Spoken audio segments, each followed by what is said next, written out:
안녕하세요. 매일 새로운 사연을 전하는 읽어주는 사연 라디오입니다. 구독과 좋아요, 많은 공유 부탁드립니다. 오늘의 사연 시작하겠습니다. 안녕하세요.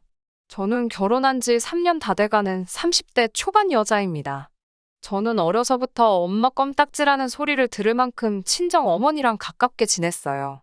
그래서 저는 결혼하고 나서 저희 시어머니 되실 분과도 저와 엄마의 관계처럼 그렇게 가깝게 지내고 싶었어요. 제가 사랑하는 남자의 어머니이니까 그 정도는 할 수 있다고 생각했어요. 제 고향은 대전이에요.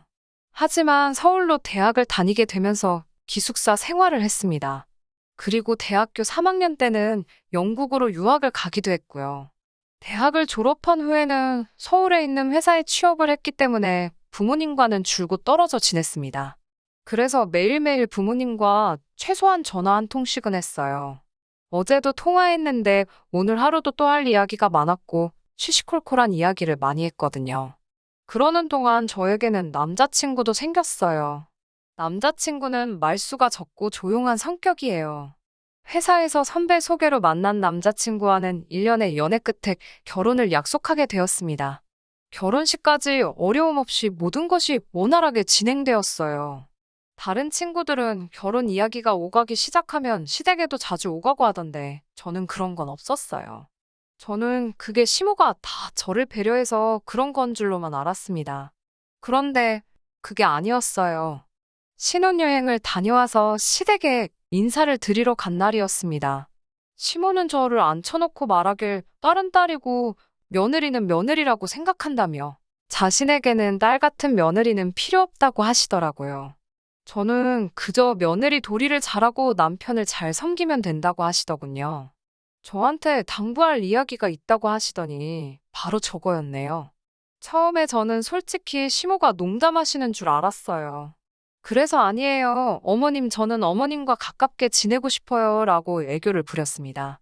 그런데 시모가 정말 정색을 하면서 요즘 TV에서 딸 같은 며느리 어쩌고 하는데 난 내 며느리가 나한테 그렇게 기어오르는 게 싫다고 하시더라고요. 순간 얼마나 분위기가 싸해지고 전도 거기서 얼마나 무안하던지요. 옆에서 다 듣고 보던 남편이 엄마 왜 그래라며 상황을 수습하려고 했지만 저는 정말 서운하고 속상했어요. 그렇게 그날 밤 집에 돌아와 곰곰이 시모의 말을 곱씹어보고 그래, 내가 생각하는 며느리 도리만 잘하자고 마음먹었습니다.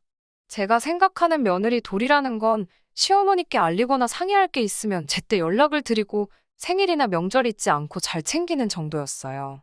며느리 도리만 잘해도 언젠간 내 진심을 알아주시지 않을까라는 미련한 기대도 놓지 못하고 있었고요. 사실 제가 어디 가서 미움받은 적은 없었는데 시모가 먼저 저렇게 선을 그어버리니까 어떻게 해야 할지 잘 모르겠던 것도 있었습니다. 한 번은 무슨 일이 있어서 시댁에 간 적이 있는데 시모가 썩은 배를 잔뜩 버리고 있었습니다. 저는 이게 다 뭐냐고 여쭙고 시모는 명절에 배가 너무 많이 들어와서 신우 좀 나눠주고 했는데도 다 못 먹었더니 이렇게 상해버렸다고 하시더군요. 시댁이랑 저희 집은 참고로 차로 15분 거리입니다. 이렇게 버리실 거면 저희한테도 좀 가져가라고 전화 한 통만 해주셨으면 어땠을까 싶더라고요. 저에게는 냉랭한 시모였지만 본인 자녀들과의 관계는 저와 친정어머니의 관계랑 비슷한 느낌이었어요. 특히 신우는 차로 1시간 거리에 살았기 때문에 친정에 자주 오지는 못하는 것 같았지만 연락은 매일같이 하는 것 같더라고요. 신우는 저와 동갑으로 아직 미혼이고 현재 유치원 방과후 교사로 일하고 있었어요. 하루에 4시간 정도만 하는 일이라 체력적으로 크게 힘들지 않다고 했고요. 다만 머리가 넉넉지는 않다고 들었습니다. 결혼한 지 6개월 정도 지났을 무렵 저는 회사 생활을 정리하고 작은 클레이 아트 공방을 차리기로 결심을 했습니다. 다행히 집 근처 상가에 적당한 매물이 있었기에 과감하게 도전해보기로 했어요. 시어머니께 그래도 말씀을 드려야 할 것 같아서 상황을 설명드리니 시모는 여전히 남편 잘 챙기고 며느리 도리만 소홀하지 않으면 네가 뭘 하건 나는 신경 쓰지 않는다고 말씀하셨어요. 그러자 남편이 옆에서 저에게 그러면 자기는 이제 퇴근하고 나서 와이프가 차려주는 따끈한 밥상을 매일매일 받을 수 있는 거냐고 묻더라고요. 제가 나 지금 놀려는 거 아니고 새로운 사업을 시작하는 거라고. 나도 남편이 차려주는 따끈한 저녁밥상 좀 받아보고 싶다고 하니까 입을 대빨 내밀더라고요. 하지만 저도 지지 않고 저녁은 돌아가면서 시간 되는 사람이 하자고 버텼습니다. 결국은 제 말대로 하기로 했고요. 물론 시모한테 크게 한 소리 들었습니다. 솔직히 저도 시모가 분명히 뭐라고 할 걸 알고 있었어요. 남편을 잘 챙기라는 건 남편 굶기지 말고 며느리 도리를 잘 하라는 건 회사 다닐 때처럼 용돈이나 생활비는 제때 잘 보내라는 거였죠. 물론 남편 수입이 저보다 많았고 그 부분은 남편이 담당하고 있었기 때문에 제가 마음이 상하거나 할 일은 없었습니다. 게다가 다행히 공방은 입소문이 나면서 그럭저럭 회사 생활 때와 비슷한 수익을 내고 있었어요. 저도 절대로 가벼운 마음으로 시작한 일이 아니었기 때문에 감사하며 더 열심히 운영했습니다. 그러다 얼마 전 시모가 계단에서 넘어졌습니다. 시장에 가려고 아파트에서 나오는데 엘리베이터가 고장이라 계단으로 가신 게 화근이었지요. 반질반질하게 물 청소된 계단을 미끄러지면서 무릎을 다치셨다고 하더라고요. 수술도 해야 하고 입원도 해야 한다고 들었습니다.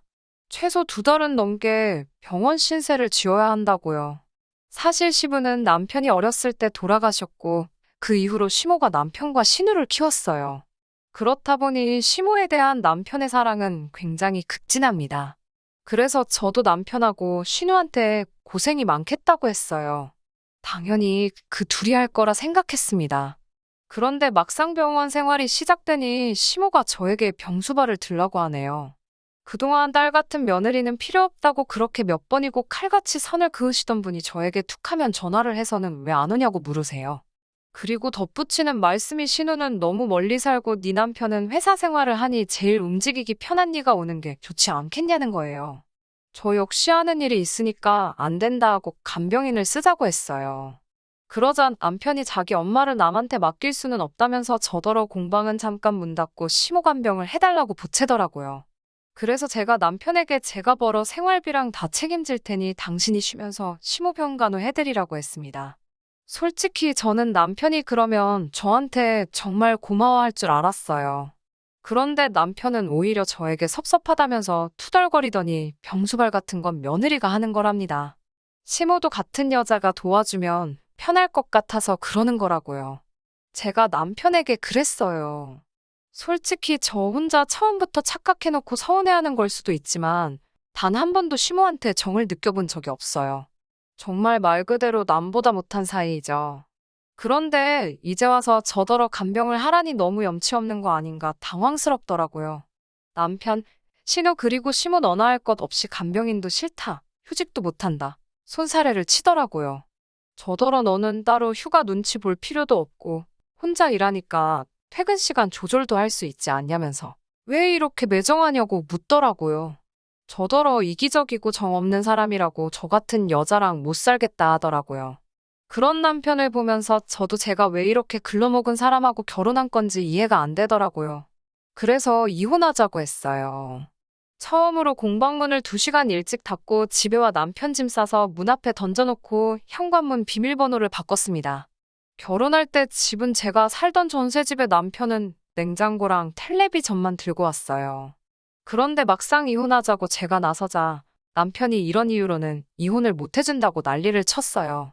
병간호에 대해 남편이 말하길 시모가 옆병상 며느리가 시모한테 헌신하는 모습을 보니 요즘 저런 며느리가 어디 있나 싶어서 부러워하셨더래요. 그러면서 정말 저한테 공방문을 닫게 하고 병원에만 있게 하려는 생각은 없었다고요. 제가 너무 단호하게 싫다고 해서 제 고집도 꺾어보고 싶고 말이라도 그래 내가 병수발 들게 하면 자기가 됐다고 하고 시모께는 며느리가 어머니 모시고 싶다 하는데 자기가 못하게 할 참이었다고요. 저 같은 호구를 놓치는 게 아쉬웠는지 남편은 갑자기 미친 듯이 저에게 매달리더라고요. 하지만 남편의 궤변을 더 이상 들어주기도 싫었고요. 저는 그저 남편에게 시모간병 잘하고 앞으로 잘 지냈으면 좋겠다고 인사하고 뒤도 돌아보지 않았습니다.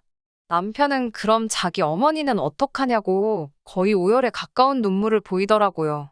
저더러 시모가 안쓰럽고 애틋하지도 않냐면서요. 그래서 저도 남편에게 시모가 우리 친정어머니도 아닌데 내가 왜 애틋함을 느끼겠냐고 물었습니다. 아마 저희 부모님한테 안 좋은 일이 생긴 거였다면 공방이고 뭐고 다 때려치고 그 옆에만 지키고 있었을 겁니다. 제가 처음부터 시어머니께 딸 같은 며느리가 되겠다 다짐했을 때 선을 긋지 않고 제 마음을 있는 대로 받아주셨으면 며느리의 도리를 찾는 게 아니라 정말 시어머니께 친딸 같은 존재가 돼요. 저도 두 발 뻗고 나서서 병수발을 들어드렸을 거예요. 하지만 저는 딸 같은 며느리도 아니고 일개 며느리일 뿐이었잖아요. 그런 저에게 이제 와서 염치 없이 왜 병수발을 들라고 하시는지 도저히 이해가 안 됩니다.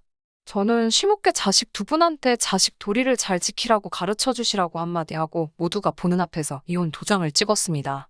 시어머니도 남편도 신우도 이 상황에 분개했지만 그 좋아하는 자식들 냅두고 저한테 수발을 들라고 하는 상황이 억지인 건 자기들도 알고 있는지 이혼을 선언한 제 앞에 아무 말도 잊지 못하더라고요.